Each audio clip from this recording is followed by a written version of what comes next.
ఫిలిప్పీలకు రాసిన పత్రిక 4వ అధ్యాయం 3వ వచనం. 4వ అధ్యాయము 3వ వాక్యము.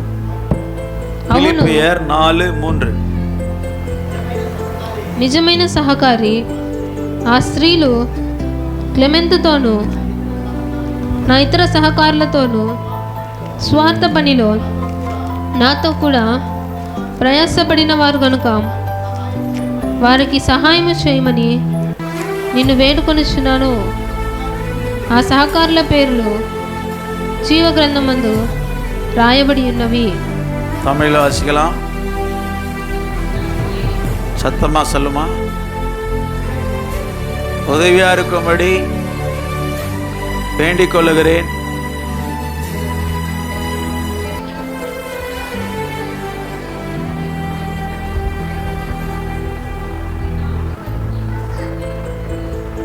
ஹல்லேலூயா. சுவிசேஷ விஷயத்தில் எங்களோடு கூட பிரயாசப்பட்டார்கள் என்று சொல்லப்படுகிறது. సువార్త పనిలో నాతో కూడా ప్రయాసపడిన వారు అని చెప్పబడి ఉన్నది. ஹல்லேலூயா. எத்தனை பேர் தேவனுடைய வசனத்துக்கு கீழ்ப்படி போறீங்க? ఎంతమంది దేవుని యొక్క వాక్యానికి లోబడుతున్నారు? ஆண்டவருடைய பேர்பட்டவங்க கை தூக்கி ஆண்டவரை மகிமைப்படுத்துங்க. అటువంటి వాళ్ళు చేతులెత్తి దేవుని మహిమపరచండి. ஒருத்தர் 2 பேர் தான், மீதி பேர் பரலோகத்துக்கு போகக்கூடாதுன்னு நினைக்கிறேன். ఒకరు ఇద్దరు, మిగతా మంది పరలోకానికి వెళ్ళడం లేదు. பரலோகம் போன மட்டும் இங்க வசனம் என்ன சொல்லுதுன்னா, ఈ వాక్యం ఏం చెప్తుందంటే, என்னோடு கூட சுவிசேஷ விஷயத்துல பிரயாசப்பட்டாங்க, அவங்களுடைய நாமங்கள் ஜீவ புத்தகத்தில் இருக்கிறதுன்னு சொல்லப்பட்டது. స్వార్థ పనిలో నాతో కూడా ప్రయాసపడిన వారు వాళ్ళ యొక్క పేర్లు జీవగ్రంథమందు వ్రాయబడి ఉన్నవి. హల్లెలూయా. இன்னொரு விஷயம் என்னன்னு சொன்னா, ரோமர்ல சொல்லப்பட்டது, நீங்க சென்று சுவிசேஷம் சொல்லுங்கள். రోమాలో చెప్పబడి ఉన్నది, మీరు వెళ్ళి సువార్త ప్రకటించుడి, இல்ல போறவங்களை அனுப்பி வைங்கன்னு சொல்லப்பட்டது. లేదు వెళ్ళే వాళ్ళని పంపించండి అని చెప్పబడింది. அந்த காரியத்தில் அருமையான ஜானி பிரதர் குடும்பமும் பிரதர் ஜபராஜ் அவர்கள், జానీ బ్రదర్ గారు, జబరాజ్ బ్రదర్ గారు 2 பேருக்கு ஸ்பான்சர் செஞ்சார். பிரதர் ஜானி బ్రదర్ గారు ఇద్దరికి స్పాన్సర్ చేశారు. ஜபராஜ் பிரதர் ஒருத்தருக்கு ஸ்பான்சர் பண்ணியிருந்தாரு. జబరాజ్ బ్రదర్ గారు ఒకరికి స్పాన్సర్ చేశారు. இவங்க பேரு, இவங்க வராமல் போனாலும் இவங்க சுவிசேஷ ஊழியத்துக்காக ஆட்களை அனுப்பி வச்சாங்க. వీళ్ళు రాలేకపోయినా స్వార్థ కొరకు వాళ్ళు జనులను పంపించున్నారు. வசனம் சொல்லுது, వాక్యం చెప్తుంది, ஆண்டவருடைய சுவிசேஷத்தின் நிமித்தம் దేవుని యొక్క సువార్త నిమిత్తము அவர்கள் என்னோடு கூட பிரயாசப்பட்டார்கள். వారు నాతో కూడా ప్రయాసపడ్డారు. எனவே அவர்களுடைய பெயர்கள் ஜீவ புத்தகத்தில் இருக்கிறது. కాబట్టి వాళ్ళ యొక్క పేర్లు జీవ గ్రంథమందు రాయబడి ఉంది. நான் சொல்லும் போது எங்க பார்க்கணும் தம்பிங்களை, கொஞ்சம் பிரதர்ஸ் அங்க என்ன பார்த்துனுக்கிறீங்க? செல்லே தெரிச்சது உங்க பார்த்தா தான் உங்களுக்கு புரியும். நீங்க சொல்றத கொஞ்சம் கவனிங்க. చెప్పినప్పుడు గమనించండి. பிரியமானவர்களே, உங்க பெயர்கள் ஜீவ புத்தகத்தில் எழுதப்பட்டாதான் பரலோகம் சேர முடியும். మీ పేర్లు జీవ గ్రంథమందు రాయబడితేనే పరలోకానికి చేరగలరు. இயேசு கிறிஸ்துவானவர், యేసుక్రీస్తు వారు லூக்கா சுவிசேஷம் 10వ అధ్యాయం 20వ వచనத்துல, లూకా సువార్త 10వ అధ్యాయం 20వ వాక్యంలో, இருங்க మార్కు సువిశేషం 16వ అధ్యాయం எடுத்துக்கொள்ளுங்க. 16 మార్కు సువార్త 16వ అధ్యాయం తీసుకోండి. 15, 16 వాసిங்க. మరియు మీరు సర్వలోకమునకు వెళ్ళి సర్వ సృష్టికి స్వార్థను ప్రకటించుడి. నమ్మి బాప్తిసము పొందినవాడు రక్షింపబడును, నమ్మని వానికి శిక్ష విధింపబడును. ஆண்டவராய் இயேசு சொன்னார் இந்த வார்த்தை. యేసు ప్రభువారు ఈ మాటలు చెప్పారు. உலகமெங்கும் போய் சர்வ சிருஷ்டிக்கு சுவிசேஷ பிரசங்கியுங்கள். விசுவாசம் உள்ளவனாகிய ஞானஸ்நானம் பெற்றவன் ரட்சிக்கப்படுவான், விசுவாசியானோ ஆக்கினைக்குள்ளாக தீர்க்கப்படுவான். ஹல்லேலூயா, ஹல்லேலூயா. மா ఇక్కడ వசనం కేకదా வந்து இருக்கீங்க, தலையை மொக்காட போட்டு தூங்காதீங்க. వాక్యం వినడానికి వచ్చారు, నిద్ర. இதுதான் இந்த வசனம் சொல்ற நேரத்தை தான் பிசாசு உங்களை வஞ்சிப்பான்.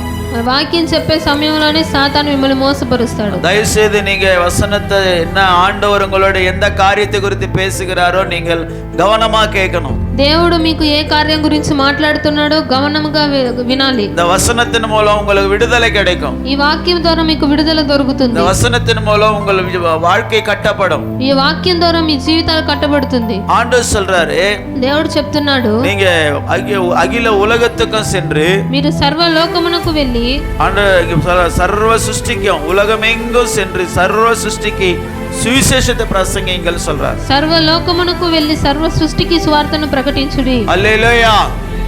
நாம் சர்வ உலகத்துக்கு போல இது வரைக்கும் మనం సర్వ లోకానికి వెళ్ళలేదు ఇంతవరకు. நாம இந்த இந்தியாவில தான் சுத்தின்னு இருக்கோம். మనం ఇండియాలోనే తిరుగుతున్నాం. அதுவும் ஆந்திரால தான் போயிட்டு வந்து இருக்கோம். అది ఎక్కువ ఆంధ్రాకే వెళ్తున్నాం. இல்ல பக்கத்துல தமிழ்நாடு தான் போயின்னு இருக்கோம். లేదా పక్కన తమిళనాడుకే వెళ్తున్నాం. பிரியமா, இது ஆண்டவர் சொன்ன கட்டளை. ఇది దేవుడు చెప్పిన ఆజ్ఞ. இது கொஞ்சம் பேர் தான் கீழ்ப்படுறாங்க இங்க. కొంతమంది లోబడుతున్నారు ఇక్కడ.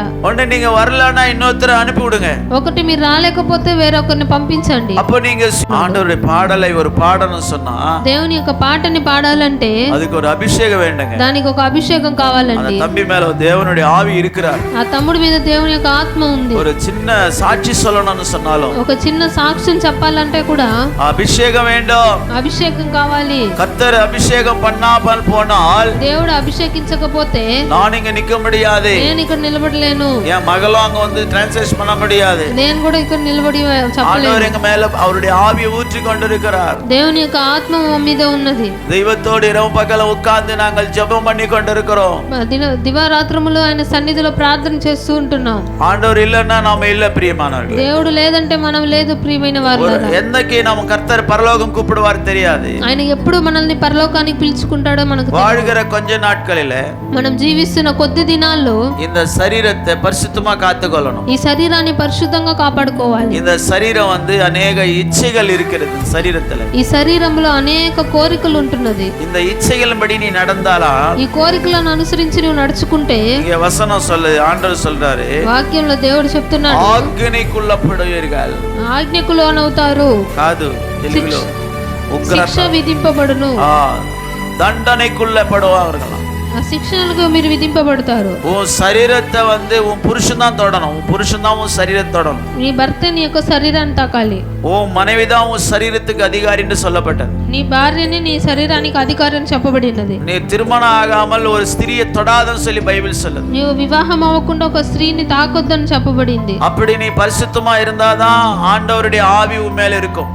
ఆ రీతిగా పరిశుద్ధంగా ఉంటేనే దేవుని ఆత్మ మీ మీద ఉంటుంది. ஒவ்வொரு காரியங்கள் நடக்கிறதுக்கு ஒவ்வொரு வயசுல என்னென்ன நடக்கணும் சொல்லி ஆண்டவர் திட்டமிட்டு இருக்கிறார். ఒక్కొక్క వయసులో ఏం జరగాలని దేవుడు దిట్టం చేస్తున్నాడు. వయసుకు మున్నాల నీ పాపం செய்யும் பொழுது మీ వయసు కన్నా ముందుగా మీరు పాపం చేసినప్పుడు వయసు మీరిన వయసు ఆవాద మున్నాలే నీ మాంస ఇచ్చకి ఇடம் கொடுக்கும் பொழுது నీ వయసు అవ్వక ముందే నీ శరీర ఆశలకు నువ్వు చోటు ఇస్తున్నావంటే அதுதான் பாவம்.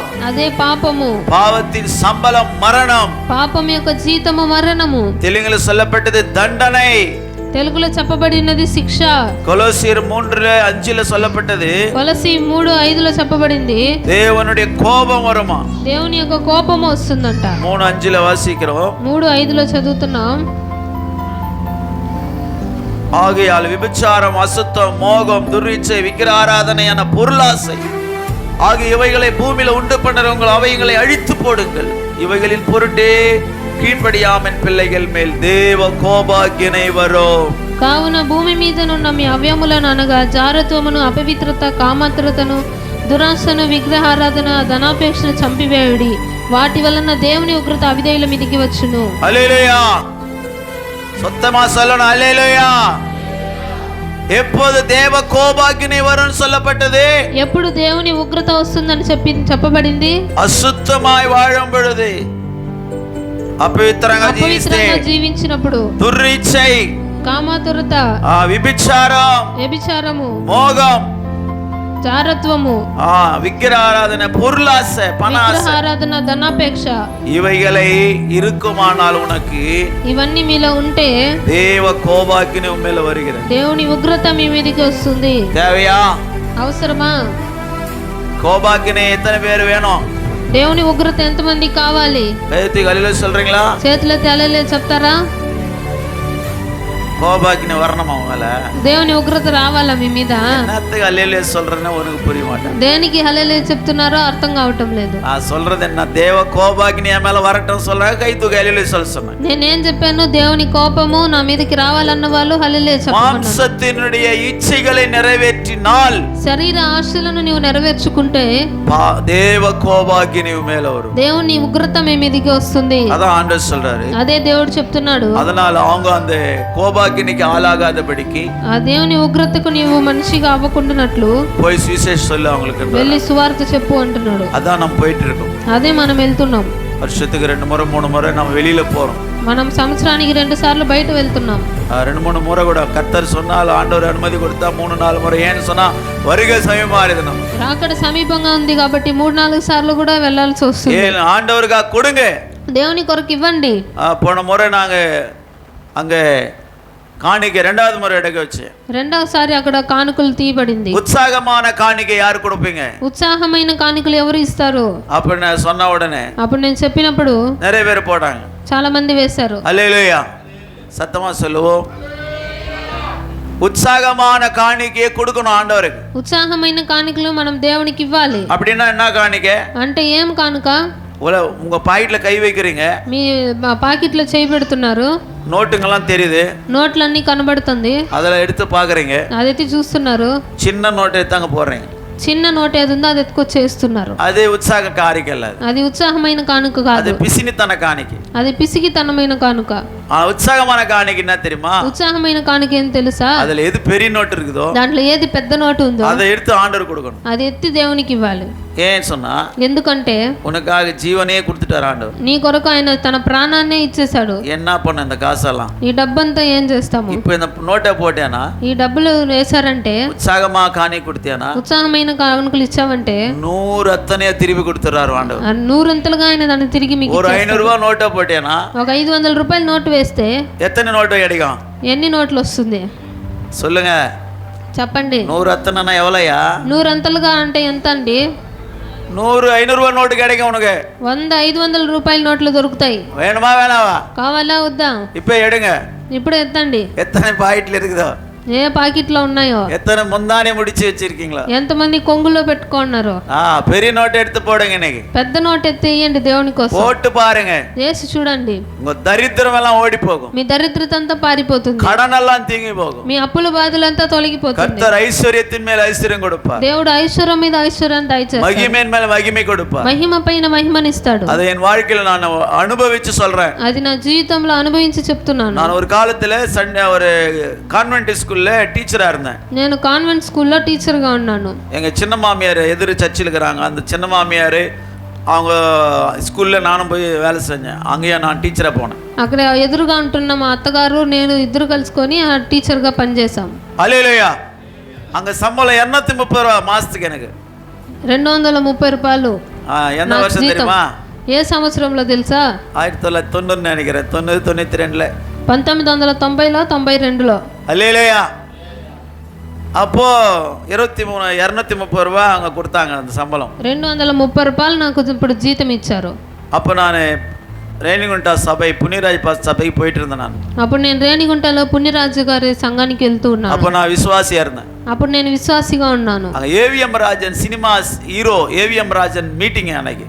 ఏవిఎం రాజన్ సినిమా హీరో గారి మీటింగ్ ఆ రోజు. அவர் రక్షిக்கப்பட்டு ஒரு மீட்டிங் வைக்கிறாங்க. ఆయన రక్షణ పొంది ఒక మీటింగ్ పెడుతున్నాడు. அவர் தான் ஸ்பீக்கர் அன்னைக்கு. ఆ రోజు ఆయనే వాక్య పరిచర్య చేస్తాడు. அதனால பாஸ்டர் சொன்னாரு, పాస్టర్ చెప్పాడు, எல்லாரும் நீங்க நல்ல காணிக்கை கொண்டு வந்து கொடுங்க, మీరు మంచి కానుకలు తీసుకొచ్చి ఇవ్వండి, கர்த்தர் உங்களை ஆசீர்வதிப்பார். దేవుడు మిమ్మల్ని ఆశీర్వదిస్తాడు. பிரியமானவர்களே, அந்த டீச்சர் உத்தியோகத்தில் எனக்கு கிடைத்த அந்த சம்பளம், ఆ టీచర్ ఉద్యోగంలో నాకు దొరికిన జీతము 230 ரூபாய். 230 రూపాయలు. அப்படியே மேட்டு பாஸ்டர் கிட்ட கொடுத்துட்டேன். అట్లే తీసుకెళ్లి పాస్టర్ గారికి ఇచ్చేసాను. அல்லேலூயா. హల్లెలూయా. அந்த மாசத்துல வரதான ஆதாயம் மொத்தமே எனக்கு கொண்டு போய் பாஸ்டர் கிட்ட கொடுத்துட்டேன். ఆ నెల మొత్తం నాకు వచ్చే ఆదాయం అంతా తీసుకెళ్లి పాస్టర్ గారికి ఇచ్చేసాను. இப்போ அதனுடைய வால்யூவேஷன் எவ்வளவு தெரியுமா? ఇప్పుడు దాని విలువ ఎంత తెలుసా? எவ்வளவு இருக்கும் அந்த வருஷத்துக்கு இந்த வருஷத்துக்கு பார்த்தா? ఆ సంవత్సరానికి ఈ సంవత్సరానికి చూస్తే ఎంత ఉంటుంది? ஒரு 10,000 ரூபாய் இருக்கலாம். ఒక 10,000 రూపాయలు ఉంటుంది. அந்த நாளில் அது 10,000 ரூபாய் மாதிரி கணக்கு. ఆ రోజుల్లో అది ఒక 10,000 రూపాయల లెక్క. இல்ல ஒரு 8,000 ரூபாய் இருக்கலாம் சம்பளம். లేదా ఒక 8,000 రూపాయలు ఉండొచ్చు. அப்படியே எடுத்து கொடுத்துட்டேன் அவர்கிட்ட. అట్లా తీసుకెళ్లి ఇచ్చేసాను ఆయనకి. அப்படியே லைஃப் டர்ன் ஓவர் ஆயிடுச்சு. అక్కడ నుంచి నా జీవితం మారిపోయింది. தேவன் என்னை நினைவில் கொண்டார். దేవుడు నన్ను చూశాడు. அப்போ அந்த மீட்டிங்ல போன சேர்ந்த ஆசீர்வாதம் அபிஷேகம் பெற்றுக்கொண்டேன். ఆ మీటింగ్కి వెళ్ళి కలుసుకొని ఆశీర్వాదం అభిషేకం పొందుకున్నాను. அந்த வாரத்திலே எனக்கு தரிசனத்தை ஆண்டவர் கொடுத்தார். ఆ వారంలోనే నాకు దేవుడు దర్శనాన్ని ఇచ్చాడు. அப்படியே மெல்லிய சத்தம் ஆண்டவர் ஊழியத்துக்கு கூப்பிட்டார். అలాగా మెల్లిన స్వరముతో வாசல்கள் திறக்கப்பட்டது. ద్వారములు తెరవబడింది, வானம் திறக்கப்பட்டது, ఆకాశము తెరవబడింది, தெய்வத்தோடு கனெக்ஷன் கிடைத்தது. దేవునితో ఒక సంబంధం దొరికింది. நீ கொடுக்கிற உற்சாகமான காணிக்கை నువ్వు ఇస్తున్న ఉత్సాహమైన కానుక அது தேவனுடைய கணக்குல எழுதப்படுகிறது. అది దేవుని యొక్క లెక్కలో రాయబడుతున్నది. கீஞ்சி போன நோட்டை போட்டேனா చినిగిపోయి నోటు వేసావంటే ஒன்னும் கணக்குல வராது. అదేం లెక్కలోకి రాదు. ஏன்னா இருதயம் முழு இருதயத்தோடு கொடுக்கணும். నువ్వు పూర్ణ హృదయముతో ఇవ్వాలి. காயினும் ஆபேலும் போய் காணிக்கை கொடுத்தாங்க, பலி எடுத்து போனாங்க. కయ్యను హేబేలు బలి ఇవ్వడానికి వెళ్ళారు. தன்னுடைய ஆட்டு மந்தையில நல்ல ஆட்டை எடுத்து வந்து ஆபேல் பலியிட்டான். తన గొర్రెల మందిలో మంచి గొర్రెని తీసుకెళ్లి హేబేలు బలి అర్పించాడు. உடனே கர்த்தர் அதை அங்கீகரித்தார். వెంటనే దేవుడు దాన్ని అంగీకరించాడు. காயின் ఈ కయ్యను தோட்டத்தில் விளைஞ்சதான அந்த பூசி பிடிச்ச காய்கறிகளை கொண்டு வந்து அங்க வச்சாராம். ఆ తోటలో వచ్చిన కాయగూరల్లో ఏదైతే చెడిపోయిందో అవి తీసుకొచ్చి పెట్టాడు. அந்த இருதயம் சரியில்லை, ఆ హృదయం సరిగ్గా లేదు. ஆண்டவருக்கு கொடுக்கிறதுக்கு பிசினித்தனம், దేవునికి ఇవ్వడానికి ఆ పిసినితనము. தாவீது சொல்ற, கர்த்தாவே நீங்க கொடுத்தீங்க, இது உமக்கே கொடுக்கிறேன்னு சொல்றார் தாவீது. దావీదు అంటున్నాడు, దేవా నీవు నాకు ఇచ్చావు, దీన్ని నీకే ఇస్తున్నాను అంటున్నాడు. உனக்கு ஆரோக்கியம் ஆண்டவர் கொடுத்தாரு, నీకు ఆరోగ్యం దేవుడు ఇచ్చాడు, சம்பாதிக்கிற సంపాదిస్తున్నావు, கணேசம் ஆண்டவர் கேக்குறது தசம பாகத்தை தான் கேக்குறாரு. కనీసం దశమ భాగాన్ని అడుగుతున్నాడు ఆయన. அதுல நீ உண்மை இல்லைன்னு சொன்னா దాంట్లో నీవు న్యాయంగా నిజాయితీగా எப்படி ఆశీర్వాదం உனக்கு கிடைக்கும் தம்பி? ఎట్లా నీకు ఆశీర్వాదం దొరుకుతుంది తమ్ముడా? ஹல்லேலூயா, சத்தமா சொல்லு. இங்கே ஆண்டவர் வசனம் சொல்லுது, ఇక్కడ దేవుని వాక్యం చెప్తుంది, கர்த்தருடைய ஊழியத்திலே சுவிசேஷத்திலே நீங்கள் உடன் பங்காளிகளா இருந்ததுக்காக உங்கள் பெயர்கள் ஜீவ புத்தகத்தில் எழுதப்படுகிறது. దేవుని యొక్క సువార్త పనిలో మీరు సహకారులుగా ఉన్నారు కాబట్టి మీ పేర్లు జీవ గ్రంథమందు రాయబడి ఉన్నవి. హల్లెలూయా. அப்ப எப்போ நம்ம பேர் பரலோகத்தில் எழுதப்படுறது? అయితే ఎప్పుడు మన పేర్లు పరలోకంలో రాయబడుతుంది? ஆண்டவர் சொன்ன வார்த்தைக்கு நாம் கீழ்ப்படியும்போது, దేవుడు చెప్పిన వాక్యానికి మనం లోబడినప్పుడు. உலகம் எங்கும் செல்லு சுவிசேஷத்தை பிரசங்கின்னு சொல்றார் ஆண்டவர். సర్వ లోకానికి వెళ్ళి సువార్తను ప్రకటించండి అని చెప్పాడు దేవుడు. పౌలు అதான் சொல்றாரு. ఇక్కడ పౌలు అదే చెప్తున్నాడు. சுவிசேஷ விஷயத்துல సువార్త విషయంలో என்னோடு கூட மிகவும் பிரயாசப்பட்டார்கள், నాతో కూడా ప్రయాసపడిన వారు, அவர் நாமங்கள் ஜீவபுத்தல் இருக்கிறது. ఆ సహకారుల పేర్లు జీవ గ్రంథమందు రాయబడి ఉన్నవి. நான் சொன்னா பைபிள் இருக்குதா? నేను చెప్పానా బైబిల్లో ఉందా? హలో చెప్పేది వినండి అయ్యా, இருக்குதா బైబిల్? బైబిల్లో ఉందా? ஜேம்ஸ் இருக்கா இல்லையா? அவரு அந்த ஜேம்ஸ் பைபிள் இருக்கா இல்லையா? அப்ப என்ன செய்யணும்? ఏం చేయాలి? జీవ పుస్తకத்தில் நம்ம பேர் எழுதணும்னா நம்ம என்ன செய்யணும்? జీవ గ్రంథంలో మన పేర్లు రాయబడాలంటే ఏం చేయాలి? என்ன வயசு சொல்லுமா, என்ன செய்யணும்? ఏం చేయాలి? சுவிசேஷ வேலைக்கு நாம் வரணும். స్వార్థ పనికి మనం రావాలి. ஆண்டவருடைய வேலையை செய்யணும். దేవుని యొక్క పనిని చేయాలి. எந்த இடத்துல நாம் இனி வர நாட்களில் சுவிசேஷ கூட்டங்களை நாம் நடத்த போறோம். ఇంకొన్ని రోజుల్లో మనం స్వార్థ కూడికలను జరిపించబోతున్నాం. బహిరంగ కూడికలు పెట్టాలి. హల్లెలూయా, చెప్పాలి గడి హల్లెలూయా. அது ஆண்டவர் கொடுத்த கட்டளை, అది దేవుడు ఇచ్చిన ఆజ్ఞ. హల్లెలూయా, சத்தமா. அடுத்ததாக லூக்கா சுவிசேஷம் 10ஆம் அதிகாரம் 20ஆம் வசனத்துல, లూకా 10వ అధ్యాయం 20వ వాక్యంలో, எதை குறித்து நீ சந்தோஷப்படுகிறாய்? నీవు దేని గురించి సంతోషపడుతున్నావు? வாசிக்கலாம், చదువుకుందాం.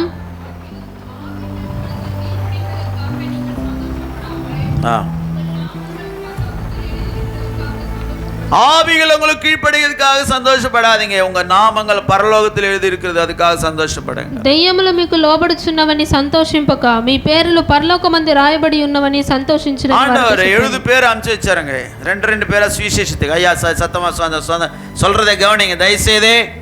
இங்க பாருங்க, அந்த அம்மா பாரு தலையை கீழே போட்டு தூங்குது பாரு. இங்க என்ன சொல்றாங்க கேளுங்க. ஹல்லேலூயா, హల్లెలూయా, சத்தமா சொல்லுங்க. ஹல்லேலூயா.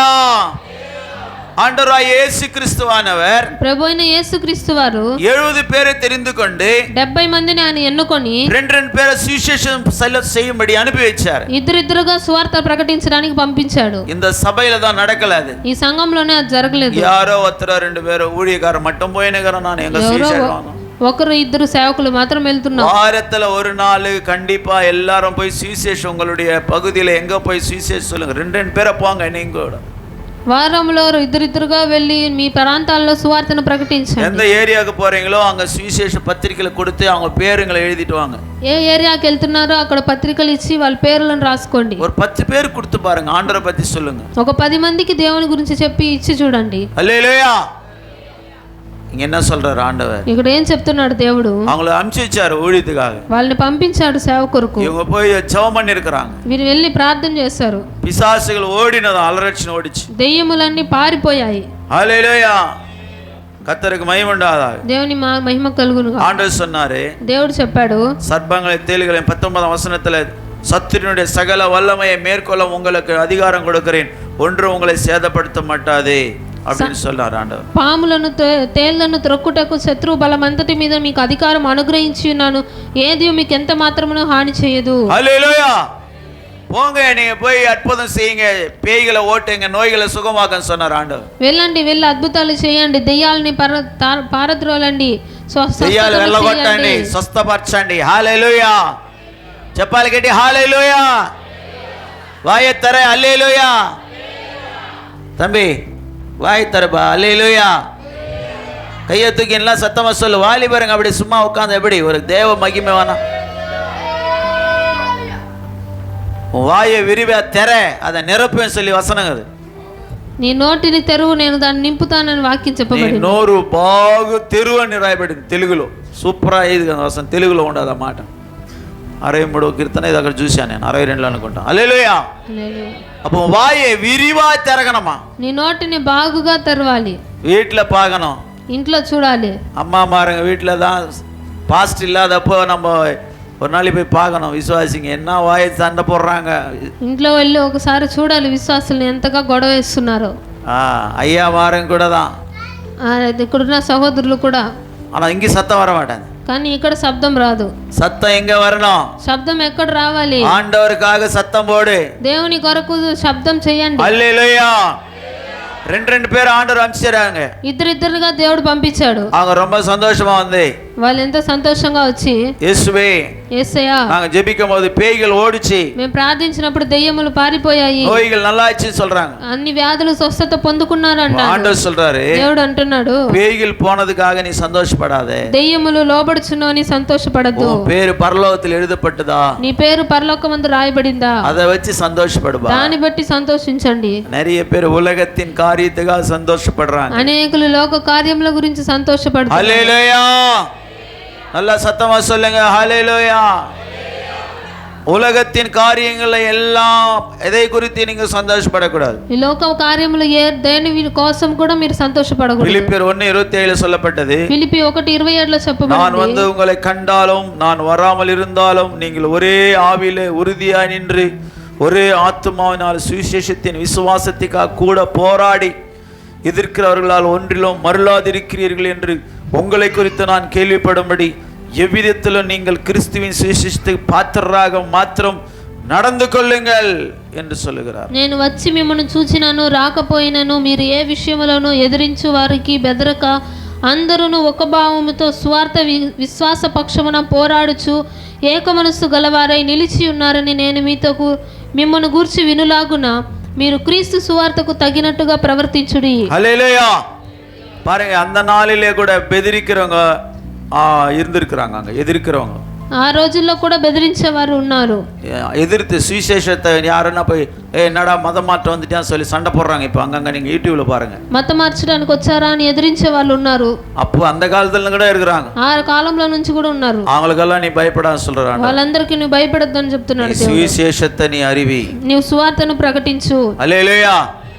இன்னைக்கு ஒரு தீர்மானம் பண்றியா சகோதரனே? ఈ రోజు ఒక తీర్మానం తీసుకుంటారు సహోదరుడు. சுவிசேஷத்தை அறிவிக்கும் புக்ஸ்ங்கெல்லாம் அந்த பாக்ஸ்ல வச்சுக்கறாங்க. సువార్త ప్రకటించండి బుక్స్ అన్ని ఆ బాక్స్ లో ఉన్నాయి. ట్రాక్స్ எல்லாம் வச்சிருக்கறேன். ట్రాక్స్ అన్ని ఉన్నాయి. ஒரு வாரத்துக்கு ஒரு 10 பத்திரிகை கொண்டு போங்க. ఒక వారానికి 10 పత్రికలు తీసుకెళ్ళండి. போய் எல்லாருக்கும் கொடுங்க. వెళ్ళి అందరికి ఇవ్వండి.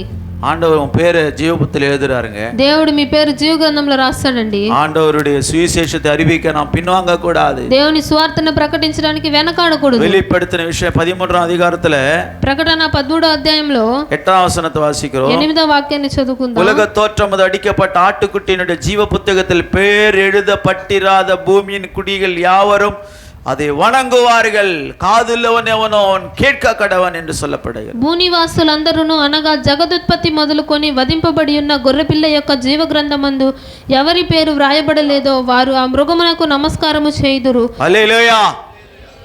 என்ன சொல்லப்படுகிறது? ఏం చెప్పబడుతున్నది? இங்கே கவரம், இங்கே பாருமா.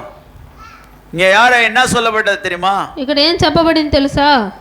அடிக்கப்பட்ட ஆட்டுக்குட்டியினுடைய ஜீவ புத்தகத்துல பேரு இல்லாதவங்க, వధింపబడి ఉన్న గొర్రెపిల్ల యొక్క జీవ గ్రంథమందు పేర్లు లేనివారు அந்தி கிறிஸ்துவை போய் வணங்கம் பண்ணுகிறாங்க, கும்பிடுறாங்க கடவுள்னு சொல்லி. అంత్యక్రీస్తుని వెళ్ళి నమస్కారం చేస్తున్నారు దేవుడని. அது நடக்க போகுது இந்த உலகத்துல தெரியுமா? అది లోకంలో జరగబోతుంది తెలుసా? இன்னைக்கு நீ சரியா ஜெபிக்காம, ஆண்டவருக்கு கொடுக்காம, ஆண்டவருடைய ஊழியம் செய்யாம, సువిశేష அறிவிக்காம இருந்தீங்களா, ఈ రోజు మీరు సరిగా ప్రార్థించకుండా దేవునికి ఇవ్వకుండా స్వార్థ ప్రకటించకుండా ఉన్నారంటే, ఆండవర్ వసనத்துக்கு ఒప్పు கொடுத்து மனம் திரும்பாம దేవుని వాక్యానికి అప్పగించుకొని మారు మనసు పొందకుండా ఆండవருக்கு విరోధமாய் பாவம் செய்து கொண்டிருப்பாயானால், దేవునికి విరోధంగా పాపం చేస్తూ ఉన్నావంటే உங்க பேரு ஜீவ புத்தகத்தில் எழுதப்படாது. మీ పేర్లు జీవ గ్రంథంలో రాయబడదు. பேரு எழுதப்பட போனா என்ன நடக்குதா? జీవ గ్రంథంలో పేర్లు రాయబడకుంటే ఏమవుతుంది? హల్లెలూయా. அந்த மிருகத்துக்கு நமஸ்காரம் பண்ணுகிறார். ఆ మృగానికి నమస్కారం చేస్తున్నారు. அப்படின்னா యారు ఇవங்க? అంటే ఎవరు వీళ్ళు? కైవిడపట్టవారు, చేయి విడబడిన వారు. దేవుని రాకడలో ప్రభువైన యేసుక్రీస్తు వచ్చినప్పుడు,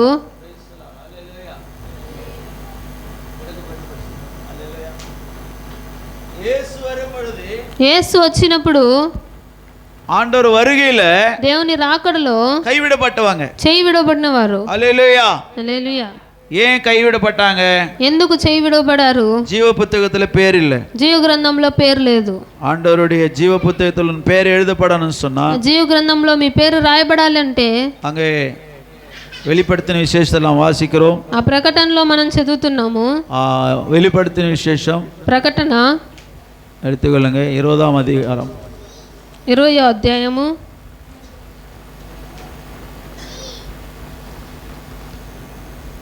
21:8 వాసిக்கலாம். 21వ అధ్యాయం 8వ వాక్యము. పిరికివారును, అవిశ్వాసులను, అసహ్యులను, నరహంతకులను, వ్యభిచారులను, మాంత్రికులను, విగ్రహారాధకులను, అబద్ధికులందరూ అగ్ని గంధకములతో మండు గుండములలో పాలు పొందుదురు. ఇది రెండవ మరణము. అట్లాగనే 20వ అధ్యాయం 15వ వాక్యం, లాస్ట్ వాక్యం. ఎవని పేరైనను జీవగ్రంథమందు వ్రాయబడినట్టు కనబడని ఎడల వాడు అగ్నిగుండములో పడవేయబడును. హల్లెలూయా. సత్తమా. இப்போ இங்க பாருங்க, எல்லாரும் இங்க பார்க்கணும். ఇక్కడ చూడాలి అందరూ. என்ன சொல்லப்பட்டது? ఏం చెప్పబడింది? பயப்படுகிறவர்கள், భయపడేవారు, అవిశ్వాసిகள், అవిశ్వాసులు, అరువరుపానవர்கள், అసహ్యులు, కొలైపాదగర్, నరహంతకులు, వ్యభిచారులు, శూన్యకారర్, మాంత్రికులు, విగ్రహారాధకులు, பொய்யார், అబద్ధికులు, எல்லாருமே అందరూ కూడా అగ్ని గంధం கடலிலே எரிகிற கடலிலே பங்கடைவார்கள். అగ్ని గంధకములతో మండు గుండములో పాలు పొందుదురు. இந்த பாவம் யாருக்குள்ள இருக்குதோ இவங்க எல்லாம் அக்னி கடல்ல தள்ளப்படுவார்கள். ఈ పాపములు ఎవరి దగ్గర ఉందో వాళ్ళందరూ అగ్ని గుండంలో పారవేయబడతారు. ஏனென்றால் 15ஆம் வசனம், ஜீவ புஸ்தகத்திலே எழுதப்பட்டவனாக காணப்படாதவன் எவனோ அவன் அக்னி கடலிலே தள்ளப்பட்டான். ఎవని పేరైనను జీవ గ్రంథమందు వ్రాయబడినట్లు కనబడని ఎడల వాడు అగ్ని గుండంలో పడవేయబడును. சொன்னாரு, அங்க வெள்ளை சிங்காசனம் తీర్పు நடக்கబోది, ధవల సింహాసనం తీర్పు జరగబోతుంది. హల్లెలూయా. அப்போ 12ஆம் வசனம், 20 அத்தியாயம் 12 வாக்கியம். மருத்துவராகி சிறியோரையும் பெரியோரையும் தேவனுக்கு முன்பாக நிற்க கண்டேன். அப்பொழுது புஸ்தகங்கள் திறக்கப்பட்டன. ஜீவ புஸ்தகம் என்னும் வேறொரு புஸ்தகம் திறக்கப்பட்டது. அப்பொழுது அந்த புஸ்தகங்களிலே எழுதப்பட்டவைகளின்படியே மரித்தோர் தங்கள் தங்கள் கிரியைகளுக்கு தக்க நியாய தீர்ப்படைந்தார்கள். మరియు గొప్పవారేమి కొద్దివారేమి మృతులైన వారందరూ ఆ సింహాసనం ఎదుట నిలవబడి ఉండుటను చూచి తిని, అప్పుడు గ్రంథములు విప్పబడెను, మరియు జీవ గ్రంథమును వేరొక గ్రంథమును విప్పబడెను. ఆ గ్రంథముల యందు వ్రాయబడి ఉన్న వాటిని బట్టి తమ క్రియలు చొప్పున మృతులు తీర్పు పొందిరి. హల్లెలూయా. அப்போ ஜீவ புத்தகத்துல பேர் எழுதப்பட்டவங்க தான் பரலோகத்தில் போயிட்டு போறாங்க. అప్పుడు జీవ గ్రంథంలో పేర్లు రాయబడిన వాళ్ళు మాత్రమే పరలోకానికి వెళ్తున్నారు. ஜீவ புத்தகத்துல பேர் இல்லைன்னா జీవ గ్రంథంలో పేరు లేకుంటే அக்னி கடல் தள்ளப்படுகிறார்கள். అగ్నిగుండంలోకి త్రోయబడుతున్నారు. இயேசு வந்து மத்தியவானத்தில் வரப்போறாரு. యేసు మధ్యాకాశంలో రాబోతున్నాడు. எக்காலம் சத்தம் முழங்க போகுது. தம்பி, బూరధ్వని శబ్దము వినబడబోతున్నది. போன் எல்லாம் புடங்க போறோம் பாரு. ஒரு நாளைக்கு வருகையில் எடுக்கப்படணும். మనం రాకడలో ఎత్తబడాలి. நம்முடைய இப்போ வந்து நாங்க வந்து வாரத்துல ஒரு நாள் தான் நீங்க வந்து பாக்குறீங்க. వారంలో ఒక రోజే మీరు ఇక్కడికి వస్తున్నారు. வந்த பிறகாவது நீங்க ஆண்டவருக்கு ஒப்பு கொடுங்க. தயவு వచ్చిన తర్వాత అయినా మీరు దేవునికి అప్పగించుకోండి. உங்க பேர் ஜீவ புத்தகத்தில் இல்லைன்னு சொன்னா, మీ పేర్లు జీవ గ్రంథంలో లేదు అంటే அங்க அக்னி கடலில் தள்ளப்படுகிறார். మీరు అగ్నిగుండంలో త్రోయబడుతున్నారు. எவ்வளவு பரிதாபமான நிலை, ఎంత ఘోరమైన పరిస్థితి. இத்தனை வருஷமா நாம் கிறிஸ்துவங்களா இருந்து మనం ఇన్ని సంవత్సరములు క్రైస్తవులుగా ఉండి హల్లెలూయా హల్లెలూయా. நேத்து ஒரு பாஸ்டர் சொன்னாரு, నిన్న ఒక పాస్టర్ చెప్పాడు, 2 பேர் துப்பாக்கி வச்சு நாங்க வந்து நின்னு ఇద్దరు తుపాకీ పట్టుకొని నిలబడి ஆண்டவர் இயேசு அங்க கடவுள் இல்லைன்னு சொல்லிட்டு ஓடிப்போ, இல்லைன்னா சுற்றுவாங்க. எத்தனை பேர் நிற்க முடியும்? యేసు నా దేవుడు కాదని చెప్పి పారిపో, లేదంటే కాల్ చేస్తానంటే ఎంతమంది నిలబడతారు? ఇక్కడ எத்தனை பேர் நிப்பீங்க சொல்லையா? ఎంతమంది నిలబడతారు చెప్పండి. என்ன சுட்டா சுடையா நான் இயேசு பிள்ளை நிற்க முடியும்? எத்தனை பேர் நிற்பீங்க? నన్ను కాల్చినా పర్లేదు, నేను యేసు కొరకు నిలబడతానని ఎంతమంది ఉంటారు? இந்த உலகத்தை விட்டுட்டு உன்னை சுட்டா నిన్ను కాలిస్తే அடுத்த நொடி వెంటనే క్షణమే உன்னுடைய ஆத்மா நேர பரலோகம் போயிடும். నీ ఆత్మ నేరుగా పరలోకానికి వెళ్తుంది. ஐயோ என் உயிர் போயிடுதேன்னு சொல்லிட்டு ஓடி போயிட்டேனா, అయ్యో నా ప్రాణం పోతుందని పారిపోయావంటే ஹல்லேலூயா హల్లెలూయా. அக்கினி கடல், అగ్నిగుండము. அந்த ஏசப்பா மத்தியவானத்து வரப்போறாரு. యేసు ప్రభు మధ్యాకాశంలో రాబోతున్నాడు. நீங்க 1 தெசலோனிக்கேயர் 4:13 வசனத்தை வாசிப்பீங்கன்னா, 1 తెస్సలోనికలు 4:13 చదివితే எக்காலம் ஊதும் బూరధ్వని వినబడుతుంది. தேவ சத்தத்தோடு దేవుని శబ్దముతో ஆண்டவராகிய இயேசு கிறிஸ்து வெளிப்பட போறாரு. ప్రభు అయిన యేసుక్రీస్తు వారు ప్రత్యక్షం இயேசுக்குள்ள இருந்து மரித்தவங்க உயிரோடு எழுப்ப போறாங்க. యేసులో ఉండి మరణించిన వారు ప్రాణంతో లేపబడతారు. உயிரோடு இருக்கிற நாமும் கூட இயேசுவோடு பறந்து போக போகிறோம். ప్రాణంతో ఉన్న మనము కూడా యేసుతో ఎగురుతూ వెళ్ళిపోబోతున్నాం. பறந்து போகணும்னு சொன்னா మీరు ఎగిరిపోవాలంటే உங்களுக்குள்ள பரிசுத்தம் வேண்டும். మీలో పరిశుద్ధత కావాలి. நல்ல வசனத்தை படிச்சு படிச்சு பைபிளை படிச்சு அந்த வசன பிரகாரமா உன்னை நீ பரிசுத்தப்படுத்திக் கொள்ளணும். బైబిల్ బాగా చదివి వాక్యానుసారంగా నిన్ను నీవు పరిశుద్ధపరచుకోవాలి. அடுத்ததே நீ பரிசுத்த ஆவியில நிரம்பி ஜெபிக்கணும். ఆ తర్వాత నీవు పరిశుద్ధాత్మలో నింపబడి ప్రార్థించాలి. அப்ப இந்த சரீரம் எல்லாம் பரிசுத்தமா இருக்கணும். ఈ శరీరం అంతా పరిశుద్ధంగా ఉండాలి. அதான் நம்ம வந்து ஒரு ரோமர் 12ல வாசிக்கிறோம் 1ஆம் வசனத்துல, రోమ 12:1 అధ్యాయంలో என்ன சொல்லப்பட்டது? అక్కడ ఏం చెప్పబడినది? உன்னுடைய சரீரம் మీ యొక్క శరీరము பரிசுத்த ஜீவபலியாய் ஒப்புக்கொடுன்னு சொல்லப்பட்டது. సజీవ యాగముగా అప్పగించుకోండి అని చెప్పబడింది. பாவத்துக்கும் இச்சைக்கு நீ உன் பாவம் சரீரத்துக்கு இடம் கொடுக்க கூடாது. పాపానికి ఆ కోరికలకు నీ శరీరానికి చోటు ఇవ్వకూడదు. உலகத்துல இருக்கிறவன் என்ஜாய் பண்ணுகிறான், தாம் சரீரத்தை மாம்சத்தை கெடுத்து అశుద్ధమైన வாழ்க்கை வாழ்ந்து கொண்டிருக்கிறாங்க. తన శరీరాన్ని మాంసాన్ని చెడుపుకుంటూ అపవిత్రమైన జీవితాన్ని జీవిస్తున్నారు. அது உலகத்துல இருக்கிறவன், అది లోకంలో ఉన్నవాడు. உள்ள வந்திருக்கிற, నీవు లోపలికి వచ్చేస్తున్నావు. యేసు రక్తத்தினால కడుగబట్టిருக்கிற, నీవు యేసు రక్తం ద్వారా కడగబడి ఉన్నావు. மரணம் திரும்பி ஞான ஸ்நானத்தை பாவம் மன்னிப்புங்கிற ஞான ஸ்நானம் பெற்றிருக்கிற, మారు మనస్సు పొంది బాప్తిసం పొందుకొని ఉన్నావు. హల్లెలూయా. நீ மறுபடியும் அப்படியே போய் பார்க்காத, சினிமா அப்படி பார்க்கறது, அப்படியே அந்த உலக பிரகாரமாக வாழுறது இல்லை, வேணாம், விட்டுருங்க. నువ్వు మళ్ళీ తిరిగి లోకానుసారంగా జీవించడం ఇవంతా వదిలిపెట్టండి. அதனால உன் பேரு பரலோகத்தில் கிறுக்கி போடுவாராம். దానివల్ల నీ పేరు జీవ గ్రంథంలో ఆయన తుడిపి వేస్తాడు. கடைசி இந்த வசனம் படிச்சு நான் முடிக்க போறேன். ఆఖరికి వాక్యం చదువుకొని ముగించుకుందాం. 69ஆம் அதிகாரம் சங்கீதம் 28ஆம் வசனத்துல சொல்லப்பட்டது, உன் பேரு ஜீவ புத்தகத்தில் கிறுக்கி போட்டுருவாராம் ஆண்டவர். కీర్తనలో 69వ అధ్యాయం 28వ వాక్యంలో చెప్పబడినది, ఆయన నీ పేరును తుడిపి వేస్తాడు. 69:28 69:28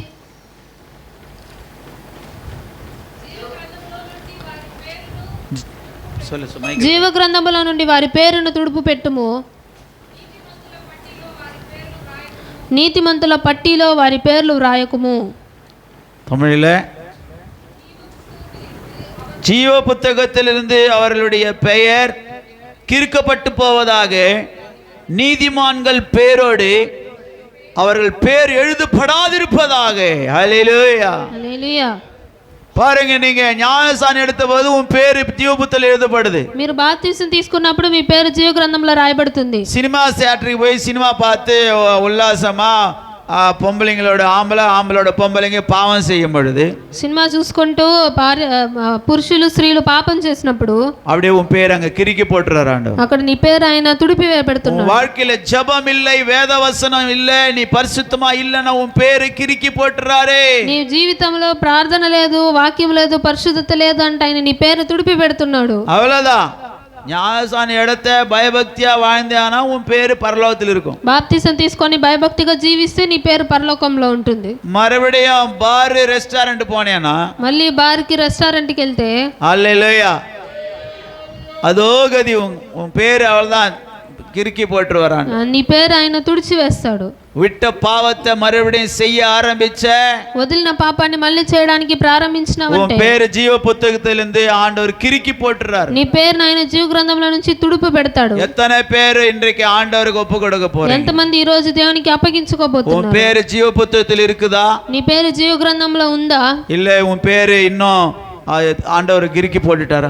లేదా నీ పేరును ఆయన తుడిపి వేశాడా? ஒப்பு கொடுப்போமா? అప్పగించుకుందామా? உன் பேர் ஜீவ புத்தகத்தில் இருந்தால் నీ పేరు జీవ గ్రంథంలో ఉంటే வருகையிலே பறந்து போவாய். ఆ రాకడలో నువ్వు ఎగురుతూ உன் వెళ్ళిపోతావు. பேர் ஜீவ புத்தகம் இல்லைன்னு சொன்னா నీ పేరు జీవ గ్రంథంలో లేదు అంటే கைவிடப்பட்டு போவாய். నువ్వు చెయ్యి విడవబడిపోతావు. அந்த கிறிஸ்து ஆளுகையில అంత్యక్రీస్తు పరిపాలనలో 666 నంబర్ போட்டுக்கணும். 666 నంబర్ వేసుకోవాలి. அதனால దాని వలన நரகத்துல போய் சேரணும். నరకంలో వెళ్ళి చేర్చబడతావు.